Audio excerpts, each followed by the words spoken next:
हनुमान रामायण कथा के सबसे अहम पात्र कहे जाते हैं। हनुमान जो कि पवन पुत्र कहे जाते हैं, श्री राम के सेवक थे, जिन्होंने आजीवन अपने स्वामी श्री राम का साथ निभाया था और अपने सेवक धर्म की मिसाल कायम की।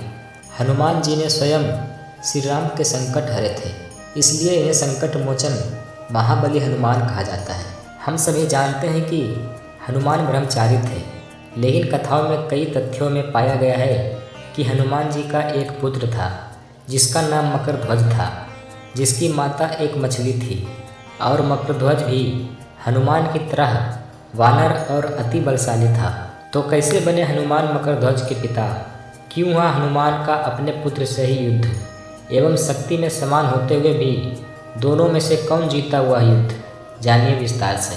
वनवास काल के दौरान जब रावण सीता का अपहरण कर लेता है, तब सीता की खोज में श्री राम की मुलाकात हनुमान जी से होती है और वे सीता को खो जाने की कथा हनुमान को सुनाते हैं।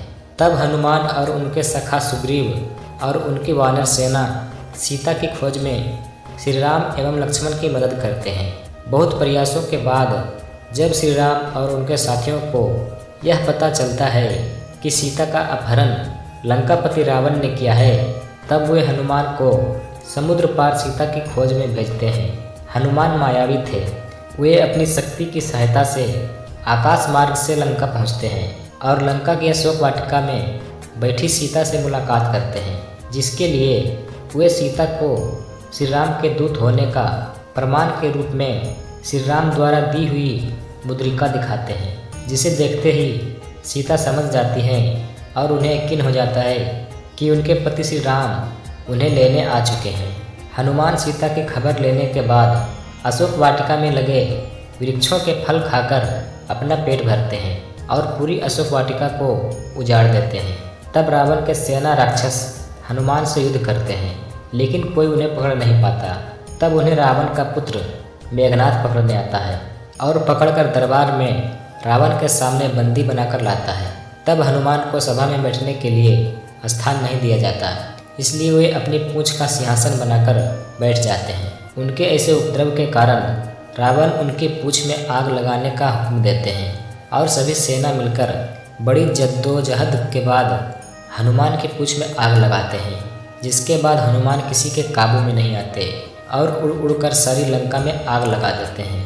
अंत में वे अपनी पूंछ में लगी आग को बुझाने के लिए समुद्र में जाते हैं और उस समय ताप के कारण उनके शरीर से बहता पसीना समुद्र में जाता है, जो कि एक मछली के पेट में चला जाता है और उससे वह मछली गर्भ धारण कर लेती है। कुछ समय बाद उस मछली को पाताल के राजा अहिरावण के सैनिकों द्वारा पकड़ा जाता है और उसे काटने पर उन्हें वानर के रूप में एक शिशु मिलता है, जो कि बड़ा बलवान होता है, जिसका नाम मकरध्वज रखा जाता है। उसे पाताल के राजा अहिरावण के द्वारा पाताल का द्वारपाल बना दिया जाता है। कुछ समय बाद जब राम और रावण के बीच युद्ध चलता है, तब रावण अपने दूर के भाई अहिरावण से सहायता मांगता है और योजना बनाता है, जिसके फलस्वरूप अहिरावण राम और लक्ष्मण को पाताल में ले जाकर बंदी बना लेता है। उन्हें पाताल से छुड़ाने हनुमान जी जब पाताल पहुंचते हैं, तब उनकी भेंट उनके पुत्र मकरध्वज से होती है। हनुमान को भी इस बारे में कुछ ज्ञात नहीं होता। तब वे वानर रूपी द्वारपाल को देख उससे उसका परिचय पूछते हैं। तब मकरध्वज कहता है, मैं हनुमान पुत्र मकरध्वज हूँ। तब हनुमान कहते हैं कि मैं हनुमान हूँ और मैं ब्रह्मचारी हूँ, फिर तुम मेरे पुत्र कैसे हो सकते हो? तब मकरध्वज हनुमान को सारी कथा विस्तार से बताता है। तब हनुमान को यकीन हो जाता है।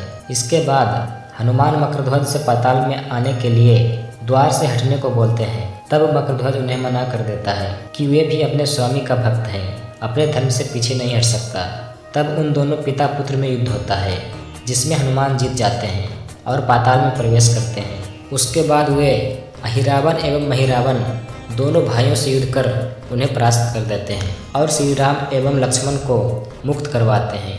हनुमान अपने पुत्र को श्री राम से मिलवाते हैं। श्री राम मकरध्वज को आशीर्वाद देते हैं और वे मकरध्वज को पाताल का राजा नियुक्त करते हैं। इस प्रकार हनुमान जी का पुत्र मकरध्वज पाताल का राजा बनता है। गुजरात प्रांत में हनुमान के पुत्र मकरध्वज की पूजा की जाती है। यह भी कहा जाता है मकरध्वज का भी एक पुत्र था, जिसका नाम जेठीध्वज था। मकरध्वज हनुमान के समान ही बलशाली था, इसलिए उसे हराना हनुमान जी के लिए भी बहुत आसान नहीं था। और वे अपने पिता के समान ही महान सेवक था, इसलिए अपने पिता के आदेश पर भी वो द्वार से नहीं हटता और जमकर महाबलशाली हनुमान से युद्ध करता है। इस कथा का विस्तार रामायण की कथा में महर्षि वाल्मीकि जी के द्वारा किया गया है। सभी को इस बात में संदेह लगता है, इसलिए यह कथा आपके सामने रखी गई है। यह भी प्रचलित है कि भारत के किसी शहर में हनुमान जी की पत्नी का मंदिर है। इसके बारे में विस्तार से जानने के बाद हम आपको जरूर बताएंगे। भारत देश में कई पौराणिक कथाएं हैं जिनमें रामायण का स्थान बहुत उच्च माना जाता है। हमें कर्तव्य के भाव को बहुत सुंदर तरीके से बताया गया है, जैसे पुत्र का कर्तव्य, पत्नी का कर्तव्य, भाई का कर्तव्य, सेवक का कर्तव्य एवं मित्र का कर्तव्य। सभी पक्षों को भली भांति रूप से दिखाया गया है। इसी तरह की रोचक कथाओं को जानने के लिए, सुनने के लिए हमारे चैनल को सब्सक्राइब करें।